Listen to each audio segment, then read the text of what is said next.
Lamine Yamal régale. Bonjour ou bonsoir. J'espère que vous pétez la forme et que vous allez bien. Moi, ça va super. Donc, avant de commencer la vidéo, vous connaissez déjà la routine, le petit pouce bleu et le commentaire. Merci à vous du soutien, ça fait hyper plaisir. Dans cette vidéo, je vais reparler des matchs qui ont eu lieu hier, donc notamment du Barça et du Real. Je vais également parler de l'Inter de Milan et du Napoli, puisque c'est très chaud au sein du championnat italien. Et je vais terminer par parler aussi de Manchester City et Alvaro Carreras, la potentielle nouvelle recrue du Real Madrid. Donc on y va, c'est parti, faut pas perdre plus de temps, on perd pas de temps, j'attaque déjà le sujet. Donc déjà je vais commencer par parler de la défaite du Barça, bon, qui est déjà champion, qui a perdu contre Villarreal 3-2. Donc Villarreal, bravo à eux. D'ailleurs, ils sont qualifiés pour la Ligue des Champions. Donc c'est bien pour eux, bravo à eux. Mais le Barça n'avait pas intérêt à gagner ou perdre. Enfin, de toute façon, ils étaient déjà champions. Donc voilà, ils ont joué le jeu. Voilà, vous avez compris, mais ils sont pas non plus donnés à fond, quoi. Mais encore une fois, Lamine Yamal, je suis désolé, mais on est encore une fois obligé d'en parler. Le but qu'il a encore mis contre Villarreal. La spéciale. Maintenant, ça y est, c'est bon. C'est officiel, c'est la spéciale. Pied gauche. Soit il pousse le ballon, soit il fait un petit contrôle du pied droit, il se la ramène, et ensuite il enroule. C'est imparable. Voilà, ça y est, c'est la spéciale maintenant. C'est la signature. C'est sa signature, la spéciale Lamine Yamal. Donc, rendez-vous bien compte que Lamine Yamal continue encore une fois de marquer des points pour le Ballon d'Or. Là, sur cette fin de saison, Lamine Yamal a marqué trop de points. Je pense pour moi qu'il a marqué trop de points. Il a trop de faits marquants qui ont marqué les esprits. Et il est dans la meilleure équipe du monde. À son âge, 17 ans, c'est lui qui, dans les moments cruciaux, porte ce FC Barcelone.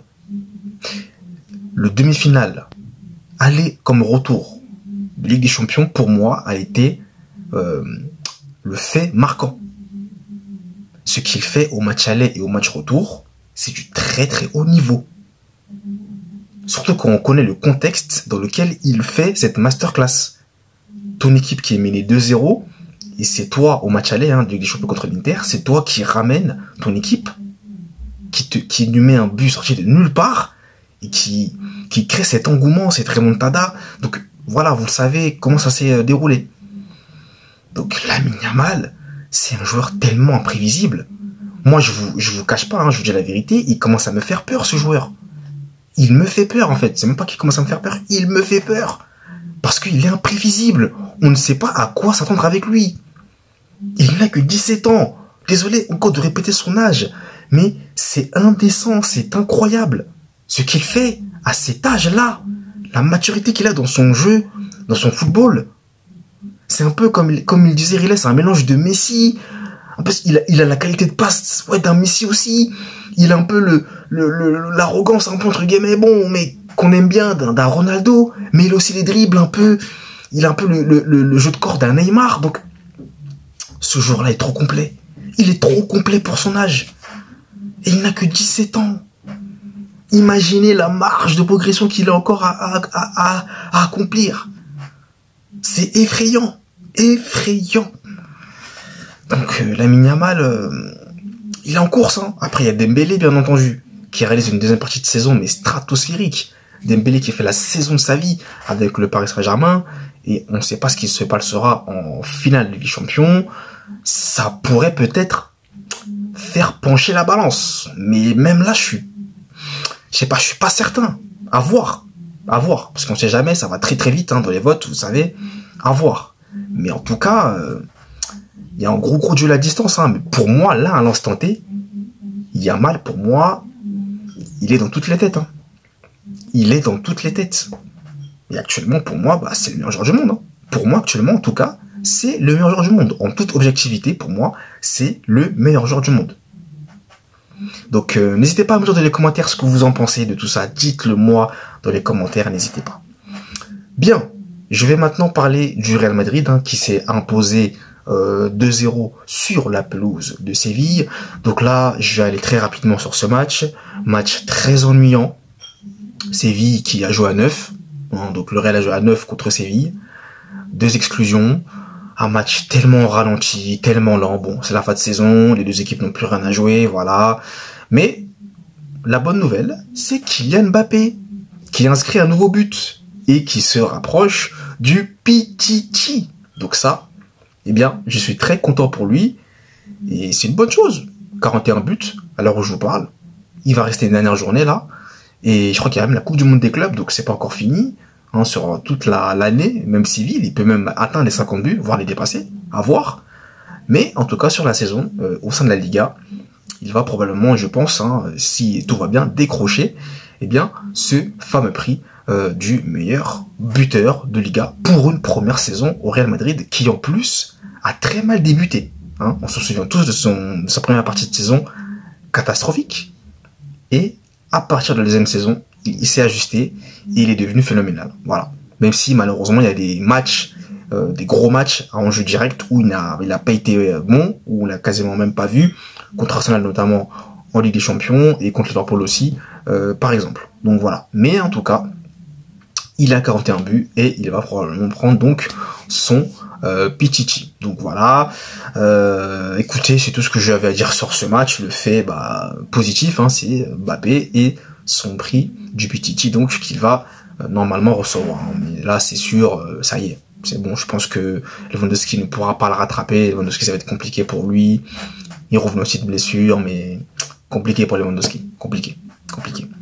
Donc maintenant, on va passer à l'Italie. C'est très chaud entre l'Inter de Milan et le Napoli, puisque les deux équipes ont joué hier, il me semble, ou avant-hier, je ne sais plus. Et les deux équipes ont fait match nul. C'est une dinguerie. Ça veut dire qu'au moment où je vous parle, là tout de suite, le Napoli premier avec 79 points, l'Inter deuxième avec 78 points. Il n'y a qu'un seul petit point qui sépare les deux équipes. Donc, vous savez ce que ça signifie. Tout va se jouer lors de la dernière journée de la Serie A. Le suspense est à son comble. C'est une dinguerie. Malheureusement, je n'ai pas eu l'opportunité de regarder le championnat italien, puisque bon, ça passe pas sur Beansport. Les droits TV n'ont pas été accordés pour Beansport, afin qu'ils puissent diffuser la Serie A. Mais c'est passionnant. Donc là, la dernière journée sera la journée du titre. Donc, qui du Napoli plutôt, ou de l'Inter de Milan, sera sacré champion d'Italie? Ça va être chaud. Ça va être très chaud. Et franchement, on n'est pas au bout de nos surprises.